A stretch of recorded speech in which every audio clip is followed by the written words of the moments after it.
Hey everyone, this is Anam. Welcome to my YouTube channel. In this video, I'll be explaining the poem The Duck and the Kangaroo from the book Beehive of class 9. I'll also explain all the poetic devices which are used in this poem. It is written by Edward Lear. Edward Lear was an English artist, illustrator, musician, author and poet. He is known mostly for his literary nonsense in poetry and prose, and especially his limericks. Limerick is a short, humorous poem which has only 5 lines. So Edward Lear popularized these kind of poems which are called limericks. This poem is a nonsense verse. Nonsense verse is a form of nonsense literature, usually employing strong prosodic elements like rhythm and rhyme. So such elements are added for the purpose of creating a musical effect in the poem which makes it sound more humorous and interesting. This poem is composed in the form of a dialogue between a duck and a kangaroo. Said the duck to the kangaroo, "Good gracious, how you hop over the fields and the water too, as if you never would stop." A duck is talking to a kangaroo and she's telling him that how lucky you are. You can hop. Hop means jumping around. So you can jump from one place to the other. You can move all around in the fields and in the water too. And it appears that you would never stop. So the duck is telling the kangaroo that he has a lot of fun. My life is a bore in this nasty pond, and I long to go out in the world beyond. Long means desire, strong desire. The duck is saying that, see, you are so lucky you can go wherever you want by hopping, but my life is a bore. I cannot come out from this nasty pond.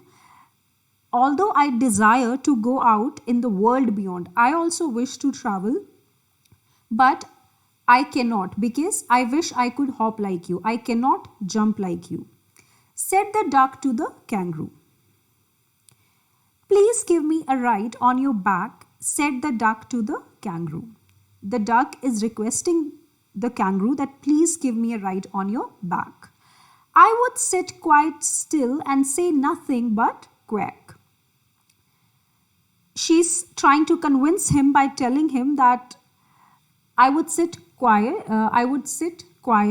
I will not disturb you. I will not say anything but quack.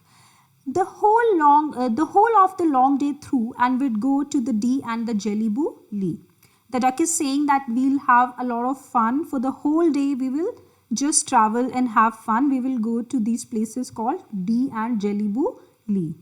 Over the land and over the sea, please take me a ride, oh do, said the duck and the kangaroo. So she's saying that okay, we can go over the land and over the sea also, and we can have fun together. See, I'm using the terms he and she for the kangaroo because they are personified, right? They are just talking to each other. So it's all right if in poetry and if in stories we use the words like he and she in place of it for the animals. Next stanza. So far in stanza 1 and stanza 2, the duck was talking to the kangaroo and kangaroo was just listening to the duck. But in this stanza, kangaroo replies. Said the kangaroo to the duck, this requires some little reflection. He says that, okay, that may be a good idea. So I have to think about it. Reflection means thinking about it. Perhaps on the whole, it might bring me luck. And there seems but one objection. So the kangaroo is saying that yes, indeed, it's a good idea and I might enjoy it. It might bring me luck.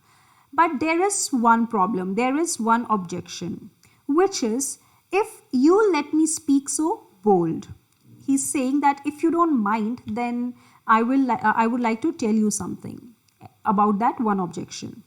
Your feet are unpleasantly wet and cold and would probably give me the rheumatis, said the kangaroo. So he's saying, okay, I'd love to go and travel with you. It sounds like a good idea, but there is one problem. I think since you live in the water all the time, so your feet are quite wet and cold.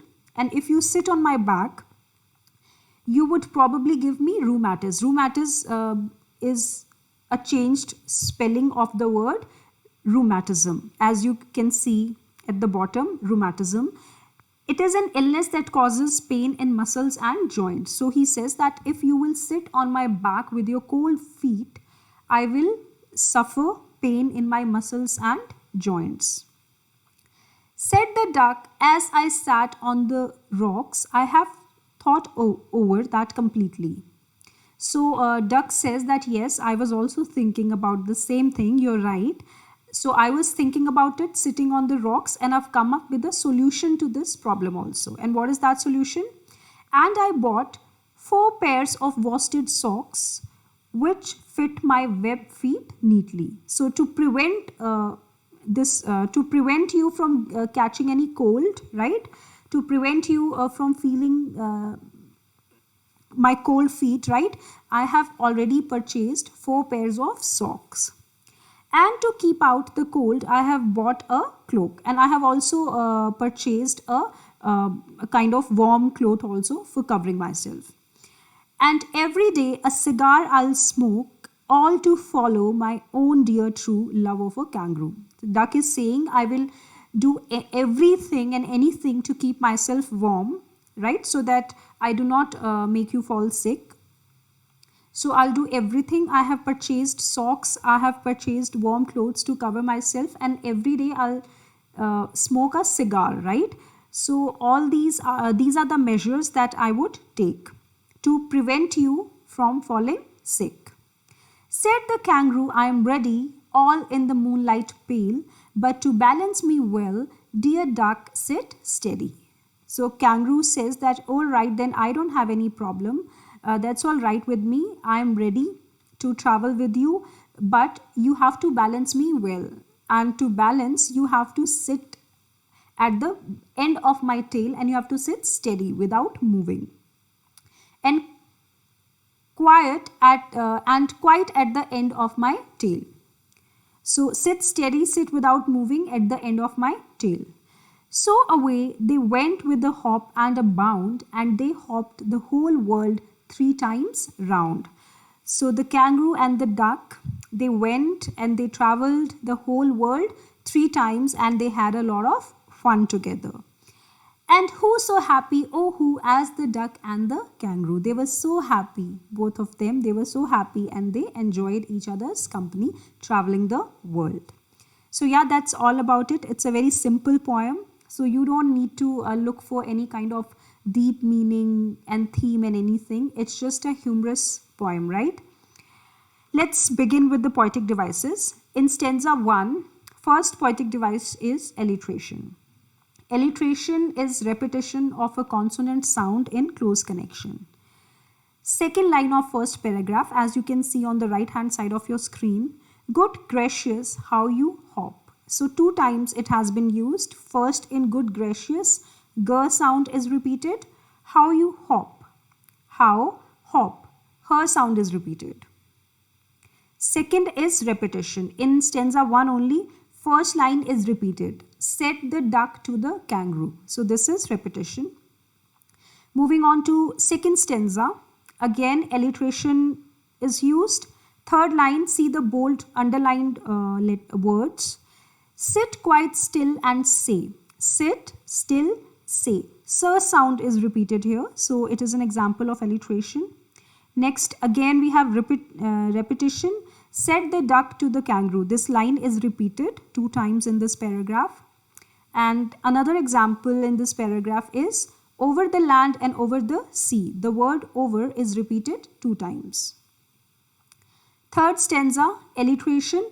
Second line, requires some little reflection. Requires reflection. R sound is repeated here. In third line, might bring me luck. Might, me. M sound is repeated here. In the fifth line, if you'll let me speak so bold. Speak so. Sir sound is repeated here. In the same stanza, again repetition is there. said the kangaroo. 2 times. Moving on to stanza number 4. Again, alliteration.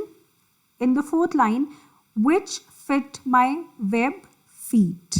Which fit my web feet. 2 examples are there. First is were, which, web, were. Fit my feet. Fit, feet. First sound is repeated, right? In the next line, cold I have bought a cloak. K sound is repeated. So in stanza 4, we have 3 examples of alliteration. In the same stanza, we have anaphora. See the 5th and 6th line. Line 5 and 6, they start with the same word, and to keep out, and every day. So when 2 or more than 2 consecutive lines start with the same word, we call it anaphora. In the same paragraph, enjambment has been used. And enjambment means when the same sentence continues in 2 or more lines. As in, see, as you can see, at the end of 3rd line, no punctuation mark has been used, right? 3rd line continues on to the 4th line without any usage of punctuation mark. So it is called enjambment. So we have 2 examples here, 3rd and 4th line and last 2 lines. See, all to follow my own dear true. No punctuation mark is here. So this is also enjambment. When there is absence of punctuation mark at the end of any line and which continues to the next line, it is called enjambment. Last stanza, stanza 5, we have alliteration. So you can see in this poem we have a lot of examples, right?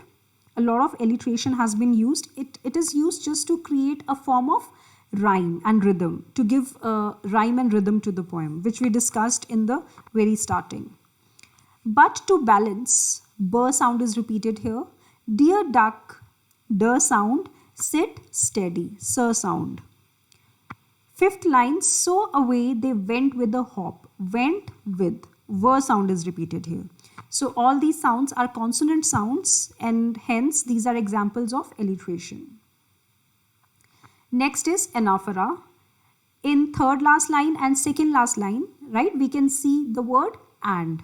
Both these lines are starting with the same word and. This is called anaphora. Then we have repetition. In the 2nd last line, the word who is repeated 2 times. And who so happy, oh who. So this is repetition. Another poetic device which has been used throughout the poem is refrain. A phrase which is repeated regularly in a poem to add music to the poem, right? When a phrase or a sentence is repeated again and again to give a sort of rhyme and rhythm to the poem, right? To add some music to the poem, it is called refrain. This poetic device is called refrain. So it has been used throughout the poem. As you can see, said the duck to the kangaroo. This line has been repeated so many times, right? It adds a musical effect to the poem. So this is called refrain. That's all about it. If you liked the video, then please subscribe to my channel and hit the bell icon. Thank you.